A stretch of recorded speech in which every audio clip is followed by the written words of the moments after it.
Welcome to the Mobile Workforce Podcast, where we sit down and have real conversations with business leaders that have been where you are. During these interviews, we'll dive into what it takes to improve systems and champion processes that maximize performance. Each week, our trailblazing guests share their experiences and understanding of the workforce to help inspire change, challenge our thinking, and share what it takes to successfully travel the road to profitability. Now here's our host, co-founder and chief evangelist of About Time and WorkMax, Mike Merrill. Hello and welcome to the Mobile Workforce Podcast. I'm your host, Mike Merrill, and today we are sitting down with David Campbell. David is an application specialist at Topcon Solutions, a leading provider of AEC technology and training. He is also the host of the Brewing with BIM, a pretty cool podcast that's a lot of fun to listen to. And David has a wealth of knowledge on implementation, data management, and also workforce education. So today we're going to talk about data collection and what is considered common data that's collected, as well as how these two things improve construction projects. So David, welcome to the podcast today. Excited to have you on. Oh, thank you for having me. I'm excited to be here. Awesome. So one of the things that I mentioned a minute ago, you have some oversight or some connection to training for job sites. So how does your job and training relate to implementations of new technologies? Well, so typically what I do is I would introduce people to the technology, do demonstrations, things like that, get everybody kind of warmed up to the idea with lunch and learns. There's many different approaches that we can use for it. But at the end of the day, what we end up doing is figuring out what's best for the company in terms of the implementation and of what software. I use, BIM 360 or the Autodesk Construction Cloud, Revit, Recap, a lot of different, tools. It just, again, kind of depends on what that company is trying to achieve. But at the end of the day, when we're looking at an implementation for a company, it has to be a phased or kind of tiered approach, right? We're looking at the different positions that would, benefit from what parts, right? If we're looking at project managers versus a project engineer or a design engineer, they're going to use the software a little bit differently. Well, I'm trying to step over myself there, but they're going to use it a little bit differently than each other, right? So we have to really figure out exactly how it's going to benefit them. Yeah, what's interesting, you mentioned, it sounds like you're dealing with trainings for different people in different roles that would have a different, unique perspective. So how do you balance that in the trainings to make sure everybody gets what they need and their takeaways are helpful for their position? Oh, I tell them to ask questions. Cool. Yeah, I mean, the questions are huge. A lot of people, when you get into a training session, some people will be scared that, they're going to miss something or they'll want to wait until the end to ask questions. I usually tell everyone that I teach right up front, ask your questions. Don't let me steamroll you with this data, because there's a lot of information that you're going to learn in a class, especially if it's a 2 or 3 day class. It can be very overwhelming. And to try and balance it a little bit, typically what I do is I like to get a good scope call first before the training even goes, right? We got to get that scope. Once we have that scope and we have that agreed upon kind of agenda, then we'll go into the class. And me being an instructor, the agenda tells me what I need to cover during that class. But at the same time, it benefits you as an instructor to know who's in your class. And, as you're getting to know the different personas, you start getting an idea of the directions or exercises that we can do during that class to kind of start bridging it between everyone, right? Because, of course, one piece doesn't fit everybody. Right. It makes great sense. So are there some common themes that you hear people asking at the beginning of a lot of these classes? Are there some parallels depending on the yeah. Yeah, I mean, some of them will ask, why am I here? That's always a good one. A different situation. Yeah, right. No, I mean, in some ways they'll ask, how is this going to benefit me? What is this doing for me and my team? And honestly, the first part of a class I've found is kind of feeling each other out in the sense of, you want to establish yourself as a knowledgeable instructor, but at the same time, you have to be essentially you have to do some give and some take, right? In terms of you have to learn from them at the same time. You Okay. have to communicate and be open with that communication, to learn not only what they're doing, but how they're doing it. Because if you just go in and try to teach them, like, let's say you're doing a Revit class and I'm just going to show you 3 days of Revit, Mm-hmm. it could be overwhelming and they could leave the class feeling like they haven't really learned anything that's going to benefit them with their position. So right up front, it's usually good to get that out and to ask, hey, what is your goal with this class? What at the end of the third day, if if you could learn one thing and it would make you happy, what would that be? And you're not trying to get, hey, I'm just going to go ahead and teach that person that and this is going to be an easy class. No, Right. what we're really trying to do in that sense is to figure out, okay, what is most important to you? And what are the steps that we need to take to kind of get there, right? I've often found that a lot of people will ask if it's a BIM 360 class, Mm-hmm. or if it's a Revit class, they'll start asking about how do I start getting other people within my company to use this? How are others that do the same thing I do? How are other mechanical engineers or project managers? How do they use this program? Mm-hmm. That's a very common question because a lot of times people don't know what they don't know, and we want to be able to show them. But at the same time, you don't want to open up the floodgates right all at one time because it's like drinking water from a fire hose. It can be too much. Right. Yeah, I'm gathering from what you're saying, there's always a learning curve, and it could vary depending on the person or their role. But I think that's a great insight for people to understand going in. This is going to take some time. This isn't going to just roll itself out and jump up and start tap dancing on the desk as soon as you install the system or connect up to the cloud, right? Yes, sir. Yeah, there's always a learning curve with it. And, one of the things that I've talked about in my industry, because, it's training. And Mm-hmm. a lot of people will feel like, okay, well, we bought the software. Why do we want to spend more money on training? Well, because the way to look at it is there's always a learning curve, always.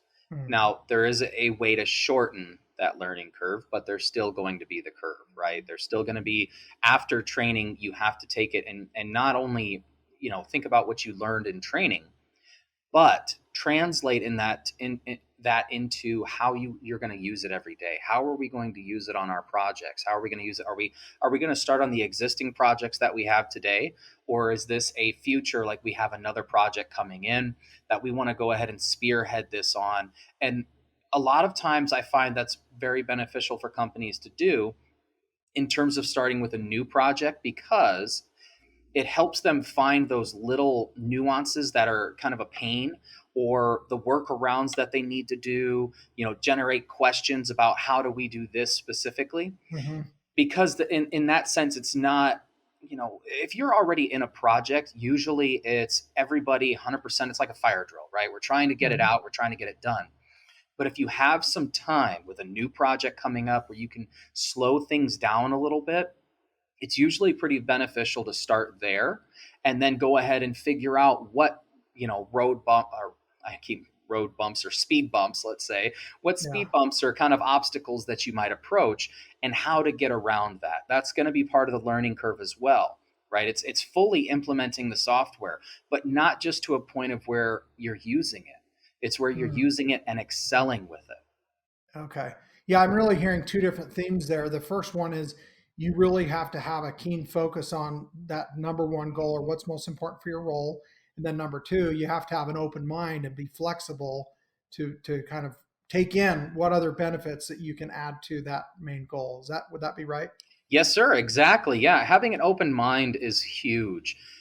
A lot of people need to, I would say they don't need to, but it's a good idea to take a step Mhm. back and open up your mind to how is this going to change what I do currently, right? I Mhm. do find that in some classes, some people have been very stuck with their process and the way they do it currently. And okay, that's great. It works for you, but that may not be how this new software works. Now we can do the same thing. It's just a different way of thinking, right? And in that sense, when we can open their minds and start looking at, okay, we've always done it this way, but let's go ahead and try it this way and see what happens. A lot of times once we get that adoption or that mindset kind of set, right, it's a little bit easier in terms of communicating and really to, I guess, get into the software itself. It's really where you're one track minded, where you get that pushback saying, well, we've always done it this way. Why should we change it? Right. Yeah, it makes sense. So I know, Topcon, obviously a huge company. Go to the big trade shows, Con Expo or World of Concrete. You guys have huge booths. There's all kinds of really cool tech. But when I boil it down and I think of Topcon, I think of data. I think you guys just gather a lot of data. What is it about that that's so important, or what should companies be prioritizing with the data that they're looking to collect, or that they should be collecting? Well, I would say the amount of data and how you're using it, right? Like these great scanners that we have. A lot of times, I mean, laser scanners are awesome, and they will generate you a nice full picture or an as-built conditions of a building or a site, right?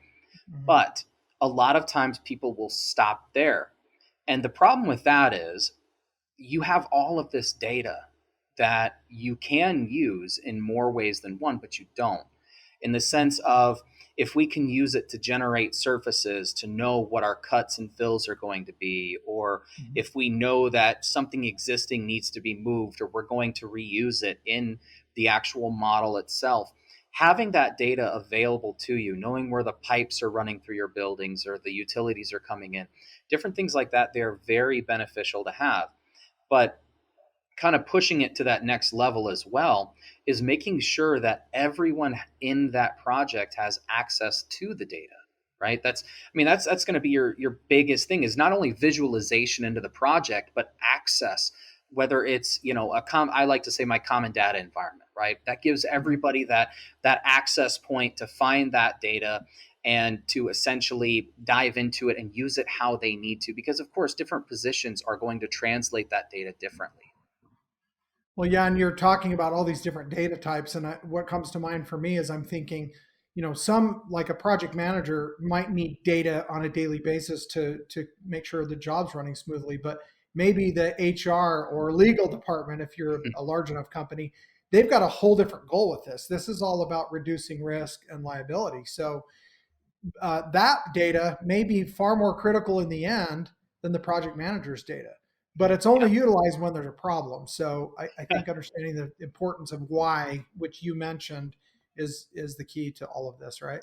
Yes, sir. Yeah, and I mean, I think that's a great point that you bring up, a great example as well, because we start looking at construction projects during COVID times, right? Oh, yeah. And a lot of times, like the laser scans, again, for example, they'll be used to kind of generate that picture of what's going on or what those as-built existing conditions are. But we're starting to see them, used more for also safety. They can generate safety issues, or they're using it to track construction progress. And in terms of, if we start talking about accounting, if you're looking at paying for different projects or different, I can't remember what I was going to call it, but essentially your different assemblies that are being installed on the site as your subcontractors come out. If they do one portion of the work, we're going to go ahead and pay them for it. Well, we want to evaluate that and essentially make sure that everything is the way we specified. So this data can be used by so many different people in so many different ways. We just have to figure out how to interpret it. And of course, you got to collect it in the first place in order to. Yeah, that's it. Yes, sir. It has to be there. So at what point does somebody who's implemented a new technology or a new solution, at what point can they say, okay, this now has become a valuable tool and I'm glad we did it when this implementation was successful? Are there benchmarks or things that you could, checkpoints you could point out? Yeah. So a lot of times what we'll do is we roadmap with our clients or with our customers and figure out where they are now and where they want to be. Okay. And essentially what we do with that is kind of, as you're saying there, we do a phased approach to, I don't know if it's generally a month or two after they've been using the project, after they've been using the software, we do a check-in and we'll say, hey, what are your questions? How are you guys doing with your projects? Do you guys need any screen shares? That's another kind of service that we'll offer, is jump in and do project-based consulting with a screen share and say, okay, these are the issues that we're running into. Generally, I would say 6 months to a year down the road, they're already full steam ahead, and they're just trying to push it in new ways at that point, in terms of figuring out how else can we use this and who can use it. A lot of times I'll work with general contractors, and they'll start design build. Well, their design engineers are using it for drafting, but the field personnel have also found a use for creating their schedules or their bill of materials, generating that quick information, or being able to just jump into the model and take measurements and dimensions is very valuable for them, right? So it's again, kind of checking in and seeing, okay, is the communication here open, and how else can, let's say, we use this data in what ways? Yeah, it's like running financial reports. I mean, you don't need to know necessarily certain things every day, but once a week would be really nice. Monthly's got to be probably minimum, but if you don't look at your finances but twice a year, I mean, I hope it's going well, right? Yeah, right. That could be bad juju. So lots of data types, lots of roles that need to leverage that data. I mentioned at the top the term common data. What would you say would be some common data points that you would consider that fit that definition? Well, so again, kind of from the Topcon perspective, I'll use a lot of the Autodesk, like BIM 360 or the construction cloud. We've also seen Box, Dropbox, Citrix. Yep. It's an environment. It's an area where all of the team members, project stakeholders can go to access this information. And there's so many different kinds out there. My biggest point with it, though, is, of course, figuring out what works for your company, but also staying connected. That's a huge piece with all of this. If your models are updating and you can't see them as they've updated, are they valuable, right? If you're creating RFIs, if you're creating submittals, if you're creating issues, or even if you're doing clash detection and coordination with a model or with a project, is it connected? If you're trying to use 2 or 3 different softwares and you're trying to, bring everything together, you need to have it in a common data environment, whether, it's folder structures or what have you. You need to have it available for the different stakeholders in the sense of, yes, the RFI is going to be valuable for the contractor, for the architect, the engineer, what have you, but they're also going to be valuable for the owner and for any owner's reps or anyone financing the project to see what's going on and why are they behind schedule? Why are they applying for this change order? Why is this happening? If you can really start getting that paper trail, right, and establishing the connection between that data, it starts really helping everyone in the project to get on the same page, and it helps those decisions get made sooner. That's critical. Quicker decisions made better. Right? So just for clarity, the term common data, I mean, someone might hear that and think, oh, well, that's just common data. That's data that everybody has. But what you're talking about is data that is common among each stakeholder and everybody has access to. Is that right? Yes, sir. Yep. Okay. All right. So that's great. I love the idea of that visibility across your team, right? Yes, sir. Yeah. And it's very important. I mean, for all of the different projects going on today, whether they're small residential or they're bigger commercial, to have that connectivity, to have that common environment where everyone that's involved in the project can go into. I mean, as I said, even residential with homeowners, being able to go in and look at that 3D model of their home and look at the different materials and be able to provide input with what's going on with that house. I mean, it's very valuable for a contractor as well as, an owner. Love it. So what I've heard you talk in the past about, I think this relates to what we were just talking about a digital twin. What does that term mean and why is that actually important? Well, digital twin has kind of been a buzzword in our industry for a little bit, but what we've found is that the digital twin is when you have a full let's say, digital copy of that model or that building, right? Of the Mm-hmm. site, of the building, what have you. The reason why it's important to have a digital twin is to, again, give everyone visualization or the capability of visualization into that project, into the building, into the site. And this doesn't just start and stop at, owners or the design engineers, the drafts people, whatever. It doesn't really stop there. There are so many different ways to look at this in terms of usage. Whether it's facilities management, your maintenance team needs to look at an air handling unit and find the warranty information that goes along with it, or who replaced these different parts last, or if a piece of equipment, a pump, has been replaced. It's important to know that, not just, of course, for keeping the building as it is, but if that owner in 10 or 15 years wants to update it, if they want new construction to happen, or they're going to sell that building and they want to actually hand this off to someone else, being able to hand over a digital twin in the sense of, you're handing over this full 3D model that has all of your assets in it, all the piping, everything's modeled and tracked and updated. That's a very valuable thing to be able to hand over to someone. Sure. And I mean, I'm actually going to talk about this tonight, my tap tour presentation I got going on, but 80% of the buildings in the United States are over 20 years old. Uh-huh. And in saying that, 80% is a pretty high number to think about when you start looking at, do we have as-built drawings for those? Are they in CAD? Are they paper? Or most of the time when I was working in architecture, I wouldn't have anything to start with. I'd go find a paper roll, but it was all tattered and falling apart. It's hard to really start translating what's in that building. And then you don't know what's in the walls. You don't know what's above the ceiling, if anything's been added. It's really difficult to really get your feet under you for this project. And I mean, yeah, that's on T&I jobs, but at the same time, as we're finding in construction, most of our projects are T&I. We're doing a lot of rehab to bring up our current, our current infrastructure, but the current, I mean, our current buildings or what have you that we have today. A lot of times it costs so much money to be able to build a new building, but it's even costing more to go into a T&I job because there's unknowns. Yeah. And if we can really start getting rid of the unknowns and arming people with that information or that data to make the best decisions that they can, whether they're, they're purchasing the building or they're wanting to restore it, or, they're just wanting to go through and update different things in their building.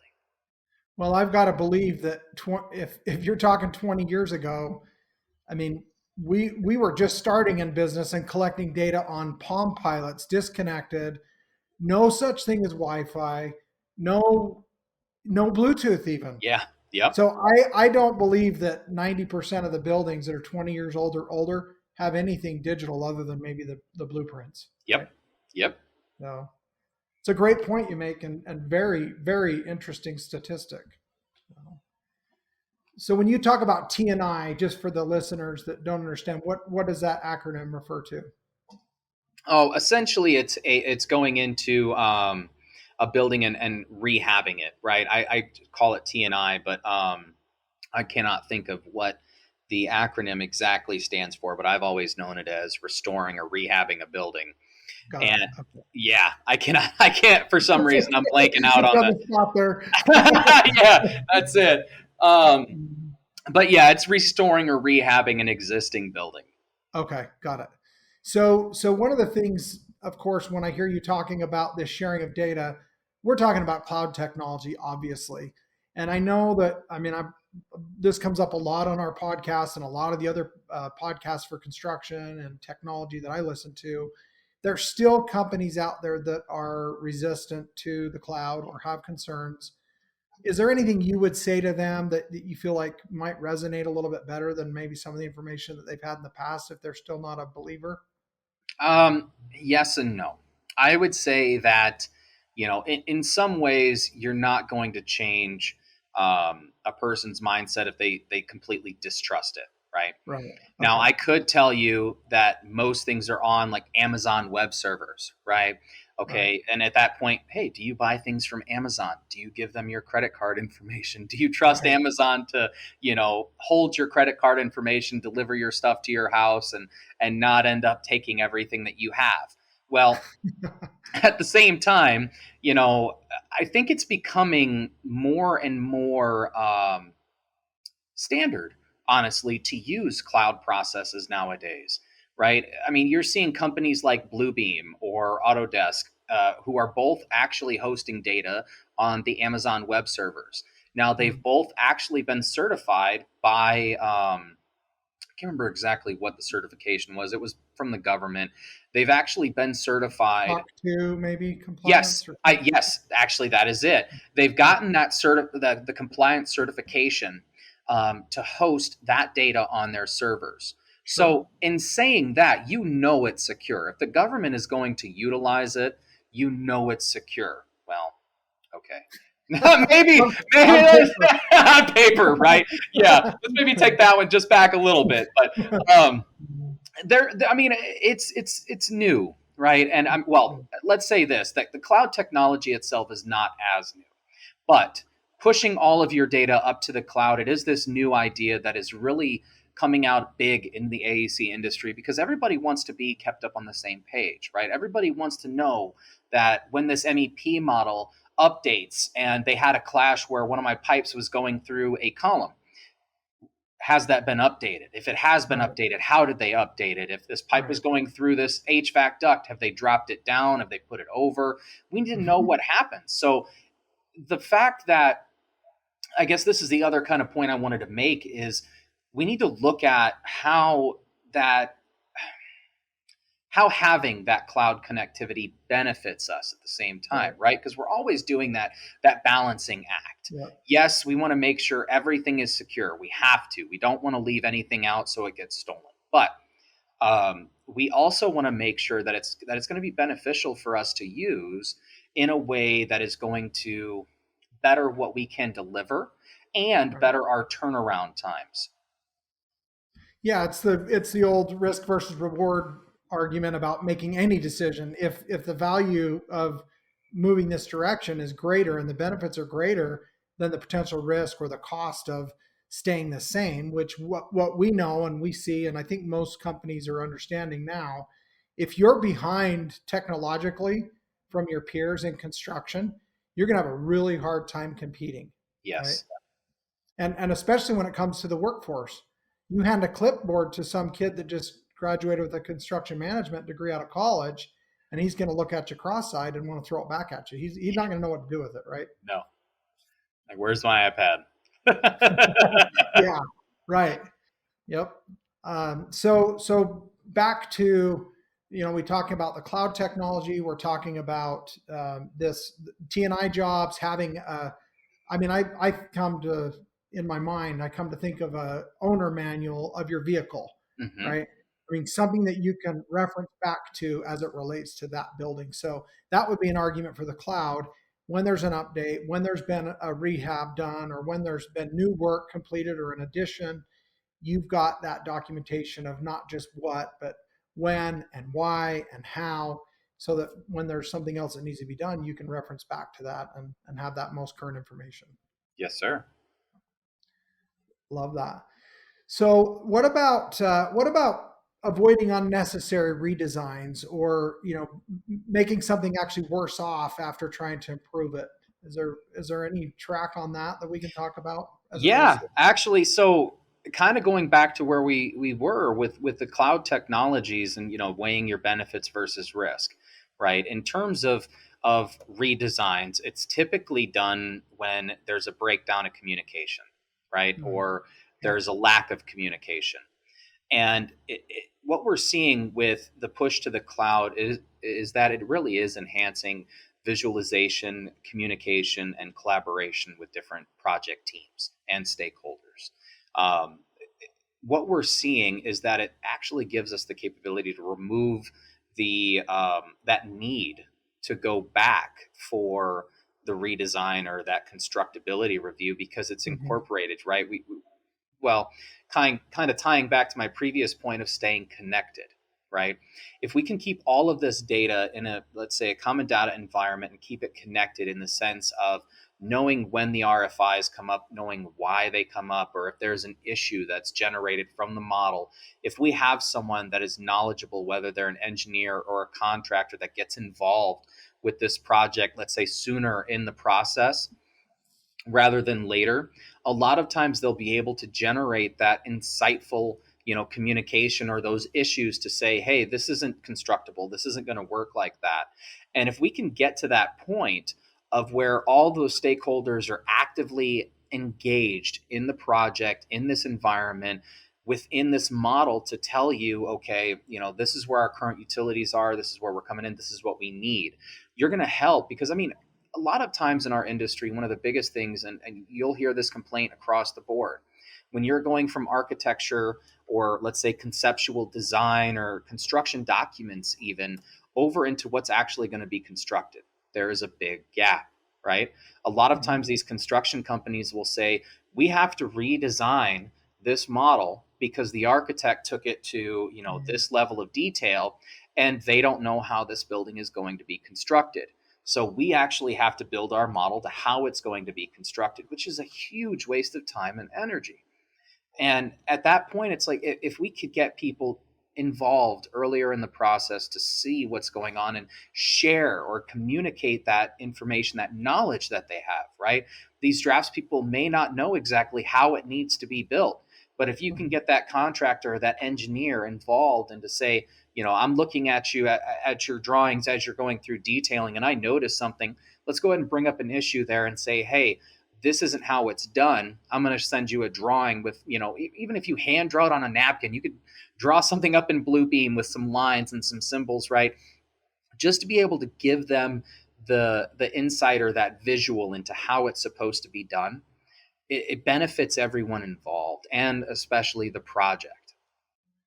Yeah, I love that. And I think the big thing with all of this, it's similar in my mind to a handshake agreement or verbal discussion agreement versus something written and documented. Yes, and sir. The plans are a documentation of what is to be built and how it's to be built. And if we can update those as renovations or additions are made or changes, whether it be mid-construction or 20 years down the line, like we were talking, it would be critical to have that documented so everybody, like you said, is working from literally the same page, right? Yes, sir. Yep. That's great.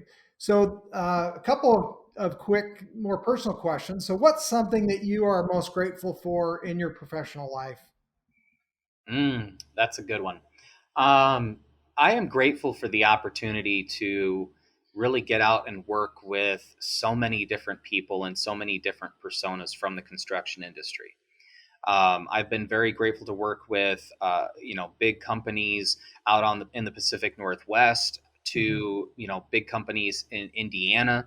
It's interesting because you start seeing the differences in technology or how they're using it across, even just from the West Coast to the Midwest. And that to me has been so valuable to be able to have the conversations to see, okay, how is this person using it versus how is this person, and what is beneficial to them versus what is beneficial to, project manager or draftsman, what have you.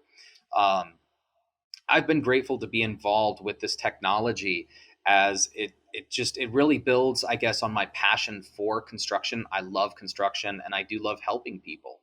And in my mind, the technology and I guess the people really help bring it together, right? And that's really what makes this so fun to do, is that we can utilize this technology to really help owners, get better buildings or get, GCs to deliver projects on time and on budget, or if it's helping architects and drafts personnel to be able to speed up the things that they do within the program to generate these drawings faster, so they're not, staying up till 2-3 o'clock in the morning or 4 o'clock in the morning trying to get a bid set out by 6 a.m. the next day. So if you can help someone, by teaching them, it's a great feeling.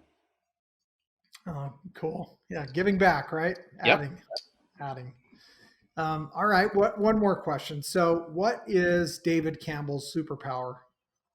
Dude, my memory. I'd say that's, Yeah. yeah, for some reason, I don't know why, but I can remember a lot of stuff. And it's been nice because, especially as I'm getting into the new software or as new things release, if it catches my eye, I'm on it. I'm all over it. And I can't forget it. I can't forget it. So that's Good been or bad, I guess, cool. right? Yeah, right. That's it. You don't hold grudges, do you? No, right. Cool. That's great. Yeah, memory. What a great asset and resource. I'm sure it served you well. So, all right. Lastly, main takeaway for the listeners today. So I'd say the main takeaway is to be open to technology, right? Open to new doors opening. Understand that there is going to be a learning curve with any new technology that you go to implement. Don't approach it thinking that it's going to be the same stuff different day. Mm-hmm. And when you're really looking at this different technology or this hardware, software, what have you, start looking at the big picture. Don't just think, how is this going to affect me on this project or, these next two projects? Start looking at how can this help us get better and compete more or compete better, right? We really want to be able to, when you want to build your company, when you want to, essentially build on the offerings that you have, it is good to think about the data that you can get, but also in what ways you can utilize that data. How do you optimize it?